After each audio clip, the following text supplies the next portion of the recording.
प्रचार करायचा, आम्ही कामं करायचे, मग आम्ही कुठे जायचं? पगार मी माझ्या नवऱ्याचा खाईन, दुसऱ्याला भाकरी खाऊ घालीन का? माझ्या नवऱ्यालाच खाऊ घालीन ना. तसं पक्षाचं काम करते तर पक्षाने मला त्याला दुसऱ्याचा झेंडा धरायला लाल का पक्षाने मला, हे मला उत्तर पाहिजे. नाही आपण तर काम करू ठेवणार मामा, पण आम्हाला फक्त सांगा मग खाली व्हायला मामा आम्ही खाली आता आपली युती होईल. मामा युती जरी झाली तरी मी एक एक देऊ शकता ना मामा. असं नाही ना, निवड तुम्ही 0 ठेवसाल तर कसं चालेल? आम्हाला कोण विचारणार? ज्या टायमाला 4 नगर शॉक पडून गेले. तुम्हाला बी माहिती मामा, असं काही कमळ काय हे प्रभागामध्ये माहित नव्हतं. 2018चा तुम्ही अनुभव घ्या ना. मी आली राहू देणार आहे. आणि आज जो विषय होतोय हे सगळं निवड मला आत्महत्या करावं लागली, एवढं मला टेन्शन आलेलं आहे.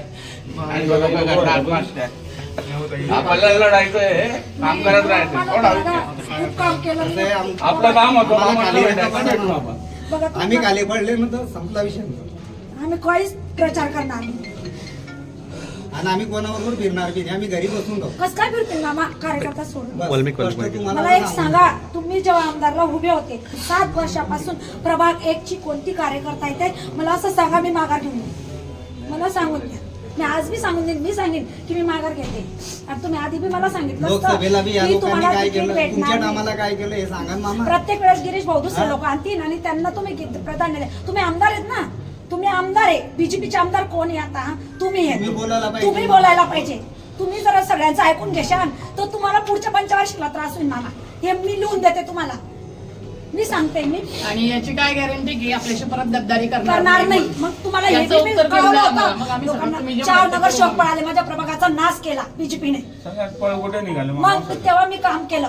आणि आता आपण राजकारणच करतो. लोक मला धरतात, तेव्हा मी प्रचार केला त्या लोकांचा. तुमचे भाऊ पळून गेले, तुमच्या बहिणी पळून गेल्या, आमचं काम कोण करी मला धरत होते लोक. म्हणून मी प्रवेश केला. नाही तर राजनीती मला नाही पाहिजे. माझ्या प्रभागासाठी मी उभी राहणार आहे. मला जर तुम्ही पहिले सांगून दिलं असं मी फॉर्म भरला नसता, मी माझ्या घरचं खाल्लं असतं. मला काही हे नाही, पण प्रभागासाठी मला नाही. आणि मंडळ एक मधून आपलं भाजपचा एक पण उमेदवार नाही ना, तर मग म्हणजे फक्त हे एक तर द्यायलाच पाहिजे. एक मध्ये का देतो? एक द्यायलाच पाहिजे. मी निवडणुकीला आले का, मी ऑपरेशन केलेली बाई. माझं एवढं गर्भपिशवीचं ऑपरेशन 15 दिवसात मी तुमच्या मागे निवड केली. म्हणजे तुमचं कच्ची हे पण राजू भाऊला पण माहिती, मला परत ऍडमिट करावं लागलं होतं दवाखान्यात. तरी मी नाही, आमच्या मामाला निवडून आणायचंय.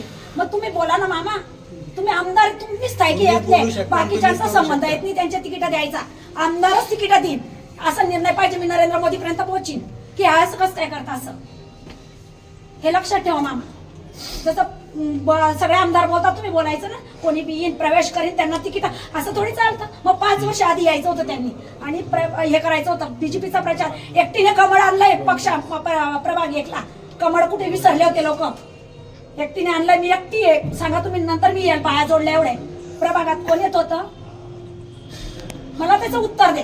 तुम्ही हे मांडा ना की प्रभाग 1 मध्ये हे पळाल्यावर संगीता पाटीलने कमळ आणला तिथे प्रभाग 1ला आणि तिला तिकीट नाही. तर विषय काय आहे मामा? माझा राग नका येऊ देतो मला. माझा तुमच्याबद्दल काहीच राग नाहीये. मग तुमच्यावर दबाव येतो तर तुम्ही बोला ना, जसं मी तुम्हाला बोलते. तर आम्ही लोकांना फेस नाही करू शकत गल्लीतलं. अपमान होतो मामा. काय केलं तुम्ही? जर मला यांनी सांगितलं जसं की हे लोक येणार आहेत, तेव्हाच यांनी डिक्लेअर करायचं होतं की बाकीच्यांनी माघार घेऊन. मी फॉर्म टाकला नसता. मी तुम्हाला काय सांगितलं, तुम्ही म्हणजे टाकून ठेवा. मी काय बोलली, टाकणार नाही. मी इज्जतदार बाई आहे, कारण आपल्याला पळापळी पडत नाही. मी कोणत्याच पक्षात जाणार नाही. आम्ही प्रचार कोणाचाच करणार नाही. त्यांचा प्रचार करायचा, आम्ही कामं करायचे, मग आम्ही कुठे जायचं? पगार मी माझ्या नवऱ्याचा खाईन, दुसऱ्याला भाकरी खाऊ घालीन का? माझ्या नवऱ्यालाच खाऊ घालीन ना. तसं पक्षाचं काम करते तर पक्षाने मला त्याला दुसऱ्याचा झेंडा धरायला लाल का पक्षाने मला, हे मला उत्तर पाहिजे. मी आतापर्यंत बोलत नाही. कोणी माझं नाव सांगितलं असेल किती बाई अशी तसं आहे, पण मी एक वचनी बाई आहे. मी काम करणारी बाई आहे. मी सगळ्यांची हसते आणि जास्त बोलते, म्हणूनच माझा प्रचार आहे. जेव्हा यांना प्रवेश झाला तर मला 100 ते 150 लोक घरी भेटायला आले. ताई तुमचं काय? मी काय सांगलं, माझा मामा, त्याच्यावर विश्वास. हे खोटं नाही मामा. कोणीच नव्हतं ताई 8 वर्षापूर्वी. आणि पहिले मी निवडणुकला तुम्ही विचारा कोणी मदत केली नाही. 4 नगर शोक आणायला मी त्यांच्या घरी जाऊन बोलून आले. हे तुम्ही घाणपणा केला म्हटलं. खूप घाण झाली दादा.